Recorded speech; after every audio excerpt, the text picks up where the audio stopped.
नमस्कार, the review Hindi में आपका स्वागत है। मैं हूं बलविंदर कौर नंदिनी। भारत के पहले प्रधानमंत्री पंडित जवाहरलाल नेहरू पिछले 10 वर्षों में कुछ अधिक प्रासंगिक हो गए हैं। कोई भी राजनीतिक या ऐतिहासिक विमर्श हो, घूम फिरकर नेहरू पर लौट आता है। पॉलिटिकल मीम्स हो या संसद की बहस, नेहरू हर जगह मौजूद है। या यूं कहा जाए कि नेहरू आसान टारगेट हैं। इतिहास की कोई भी नाकामी हो, पंडित नेहरू को जिम्मेदार ठहराया जा सकता है। बीते वर्षों में नेहरू जी पर कई किताबें लिखी गईं, कुछ उनके पक्ष में और कुछ उनके विपक्ष में। लेकिन आज मैं आपसे उनके जीवन के कुछ ऐसे पहलुओं पर बात करूंगी जिन पर कम चर्चा होती है। इसके लिए मैंने आधार बनाया है नेहरू जी की आत्मकथा मेरी कहानी को। मैंने इस पुस्तक का पेंगुइन से प्रकाशित संक्षिप्त संस्करण पढ़ा। मूल रूप से ये पुस्तक अंग्रेजी में एन ऑटोबायोग्राफी के नाम से आज से तकरीबन 90 वर्ष पहले 1936 में प्रकाशित हुई थी। पेंगुइन के संक्षिप्त संस्करण का हिंदी अनुवाद श्री रामनाथ सुमन ने किया है। इस संस्करण की खास बात यह है कि इसे छोटे छोटे 49 अध्यायों में बांटा गया है। इसे पढ़ना उन पाठकों के लिए आसान होगा जो बड़ी किताबों को पढ़ने से बचते हैं। ये एक सदी पुरानी किताब है, फिर भी मुझे इस पर बात करना जरूरी लगा। आज के दौर में जब नेहरू के बारे में नकारात्मक बातों का खूब प्रचार प्रसार हो रहा है, ऐसे में सबसे अच्छा तरीका यही है कि उनका खुद का लिखा पढ़ा जाए, और इसके लिए उनकी आत्मकथा से बेहतर कुछ नहीं हो सकता। किताब को पढ़कर उनके व्यक्तित्व की कई ऐसी बातें मालूम हुई जिनसे मैं पहले अनजान थी। नेहरू जी की पारिवारिक पृष्ठभूमि और धार्मिक पहचान को लेकर अक्सर कई अफवाहें उड़ती हैं, जैसे नेहरू जी के पूर्वज कौन थे, उनका अतीत क्या था और वे वर्तमान में नेहरू उपनाम से कैसे जाने गए। पुस्तक के पहले ही अध्याय में नेहरू जी इस बात का पूरा विवरण लिखते हैं कि कैसे 200 साल पहले राजकौल नाम के उनके पूर्वज कश्मीर की घाटियों से होते हुए दिल्ली पहुंचे। वे संस्कृत और फारसी के जानकार थे। शायद मुगलों की राजधानी दिल्ली में विद्वानों की कद्र के चलते उन्होंने इस शहर में आना स्वीकार किया हो। ये बात लगभग 1716 की है। राजकौल को नहर किनारे एक मकान और जागीर दी गई। उनका नाम नहर की वजह से नेहरू पड़ गया और समय के साथ कौल उपनाम गायब हो गया। आगे चलकर नेहरू जी के परदादा लक्ष्मी नारायण नेहरू बादशाह के दरबार में वकील हुए। 1857 के आसपास नेहरू जी के दादा गंगाधर नेहरू दिल्ली के कोतवाल थे, जिनका देहांत 1861 में 34 वर्ष की आयु में हुआ। 1857 के गदर में पारिवारिक विरासत तहस नहस हो गई। परिवार इसके बाद आगरा आ बसा। दादा की मृत्यु के 3 महीने बाद नेहरू जी के पिता मोतीलाल नेहरू का जन्म होता है। नेहरू जी के बड़े 2 ताऊओं ने अपने छोटे भाई सहित परिवार की जिम्मेदारी संभाली। नेहरू जी के छोटे ताऊ ने कानून का अध्ययन कर आगरा में वकालत शुरू कर दी। हाई कोर्ट जब इलाहाबाद आ गया तो परिवार भी वहीं बस गया। नेहरू जी के शब्दों में, तब से इलाहाबाद ही हमारा घर बन गया। नेहरू जी के ताऊ नंदलाल नेहरू इलाहाबाद के नामी वकील थे। ताऊ की विरासत को आगे लेकर गए नेहरू जी के पिता मोतीलाल नेहरू, जो अपने बड़े भाई से भी अधिक कामयाब हुए। 14 नवंबर 1889 को नेहरू जी का जन्म होता है। नेहरू जी के पिता ऊंचे रहन सहन के शौकीन थे। पैसा जमा करने में उनकी कोई दिलचस्पी नहीं थी। नेहरू जी का बचपन एक संयुक्त परिवार में बीता। उनके चचेरे भाई उनसे बड़े थे। अंग्रेजों के अत्याचार और हिंदुस्तानियों से भेदभाव की बातें वे उनसे अक्सर सुना करते थे। इन बातों को सुनकर नेहरू जी को दुख होता। वे लिखते हैं, जब कभी कोई हिंदुस्तानी अंग्रेजों पर उलटकर वार करता तो मेरे दिल को बहुत सुकून मिलता। बचपन के दिनों में पिता के मुंशी मुबारक अली से नेहरू जी का खासा स्नेह था। उनसे 1857 के गदर की कहानियां सुनना हो या अलिफ लैला के किस्से, वे खूब चाव से सुना करते। नेहरू जी ये भी बताते हैं कि कैसे उन्हें हिंदू धर्म ग्रंथों के बारे में जानकारी मिली। वे घर की महिलाओं, खासकर अपनी ताई का जिक्र करते हैं, जो पौराणिक ग्रंथों की बहुत जानकारी रखती थी।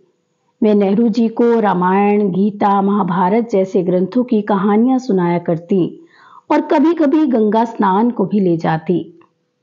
नेहरू जी के घर के पुरुष धार्मिक नहीं थे।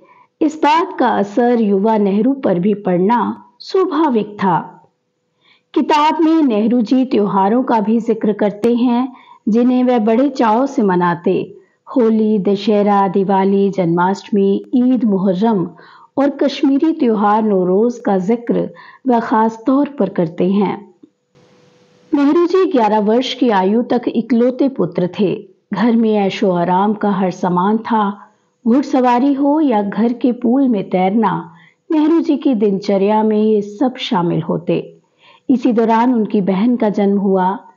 नेहरू जी पिता की पहली यूरोप यात्रा का जिक्र करते हैं, जिस पर कश्मीरी ब्राह्मणों ने ऐतराज किया।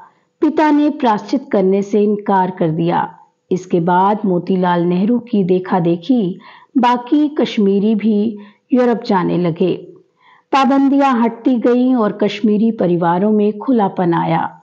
औरतों ने पर्दा करना बंद किया, खान पान में परहेज हट गए, गैर कश्मीरियों में शादियां होने लगीं। इस तरह नेहरू जी उस जमाने का पूरा खाका बड़े दिलचस्प अंदाज में बयां करते हैं। नेहरू जी अपने एक शिक्षक एफ.टी. ब्रूक्स का भी जिक्र करते हैं, जो एक थियोसॉफिस्ट थे। नेहरू जी के ये शिक्षक आयरिश और फ्रांसीसी माता पिता की संतान थे। अपने इस शिक्षक की छत्रछाया में नेहरू जी ने 3 वर्षों तक पढ़ाई की और उनसे बहुत कुछ सीखा। उन्होंने अंग्रेजी की कई किताबें पढ़ डाली। इसके साथ ही विज्ञान, साहित्य, इतिहास, दर्शन पर उनके विचारों ने यहीं से आकार ग्रहण करना शुरू किया, जिसका उनके व्यक्तित्व पर गहरा असर पड़ा। 13 वर्ष की आयु में वे मिसेज एनी बेसेंट से मिले और थियोसॉफिकल सोसाइटी के सदस्य बन गए। लेकिन ये साथ कम वक्त के लिए था।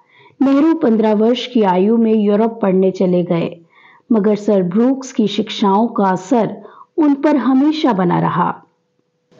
अपने विद्यार्थी जीवन में नेहरू जी अंतर्राष्ट्रीय मसलों पर लगातार पढ़ते रहे। जापान रूस संबंधों में उनकी खास दिलचस्पी थी। नेहरू जी ने लंदन में हैरो और फिर कैम्ब्रिज में शिक्षा ग्रहण की। यूरोप से तकरीबन 7 साल बाद 1912 में नेहरू जी ने बैरिस्टर बनकर वतन वापसी की।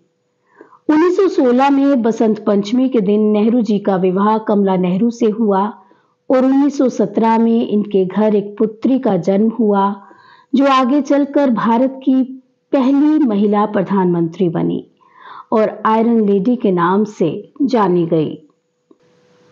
कुछ समय हाईकोर्ट में वकालत करने के बाद नेहरू जी जल्द ही समझ गए कि यह आराम पसंद जीवन उनके लिए नहीं है और कांग्रेस में शामिल हुए। नेहरू जी अपने पिता को भी धीरे धीरे अपने रास्ते पर ले आए। उनके पिता ने अपनी पारिवारिक संपत्ति देश के लिए दान कर दी। नेहरू जी का आगे का जीवन अंग्रेजों के खिलाफ आंदोलनों में गांधी जी का अनुसरण करते बीता। अपने जीवन में वे लगभग 9 बार जेल गए। उनके माता पिता, पत्नी और बहनों ने भी जेल की यातना सही। जेल में अधिक समय रहने के कारण नेहरू जी अपनी पत्नी और परिवार को अधिक समय नहीं दे पाते थे। इस बात से वे कई बार विचलित भी हो जाते। वे कमला नेहरू के स्वास्थ्य को लेकर चिंतित थे, जो बहुत बीमार रहती थीं। बावजूद इसके पत्नी का आंदोलन में शामिल होना और जेल जाना उन्हें गर्व की अनुभूति करवाता। अपनी बेटी इंदिरा को उन्होंने शांति निकेतन पढ़ने भेजा और गांधी जी के निर्देशों का पालन करते रहे। नेहरू जी किताब में अपने जेल जीवन के अनुभव और वैचारिक दृष्टिकोण के बारे में विस्तार से लिखते हैं। अपनी जेल जीवन में उन्होंने चरखा काटना जारी रखा।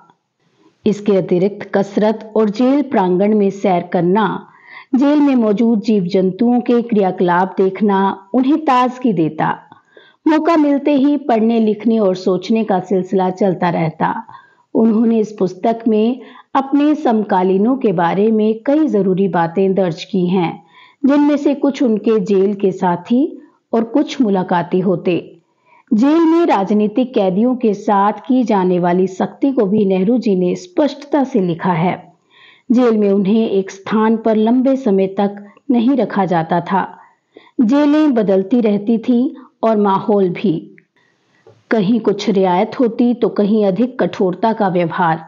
नेहरू जी को अधिकतर अलग रखा जाता ताकि विचार विमर्श की कोई गुंजाइश न रहे। कई रोज सूरज की रोशनी और लोगों की आवाज उन तक नहीं पहुंचती। जेल से बाहरी जीवन में, रैलियों में उनकी शिरकत अक्सर उनकी अगली गिरफ्तारी की वजह बनती। पत्नी के इलाज के लिए यूरोप और श्रीलंका की यात्राओं का भी वह जिक्र करते हैं। इस दौरान भी उनकी देशभक्ति की गतिविधियां चलती रहती। अंग्रेजों की लाठियां खाना हो या भूकंप पीड़ितों की मदद, नेहरू हर मोर्चे पर डटे रहते। किताब में नेहरू गांधी जी की संगठन क्षमता और सबको साथ लेकर चलने की योग्यता से बहुत प्रभावित होते हैं। खासकर बाद के अध्याय आंदोलनों और उस दौर के घटनाक्रम को विस्तार देते हैं। मेरे हिसाब से ये आत्मकथा एक ऐतिहासिक दस्तावेज है जिसे जरूर पढ़ा जाना चाहिए। अगर आप भी भारत के स्वतंत्रता आंदोलन में दिलचस्पी रखते हैं तो इतिहास को इस आत्मकथा के माध्यम से जानना अधिक रुचिकर होगा। पेंगुइन से प्रकाशित इस संक्षिप्त संस्करण में भाषा और प्रूफ संबंधी गलतियां देखकर थोड़ा अफसोस जरूर हुआ। इस किताब को फिर से संशोधित करने की जरूरत है ताकि ये अधिक से अधिक पाठकों के लिए उपयोगी साबित हो सके। आज के लिए बस इतना ही। नमस्कार।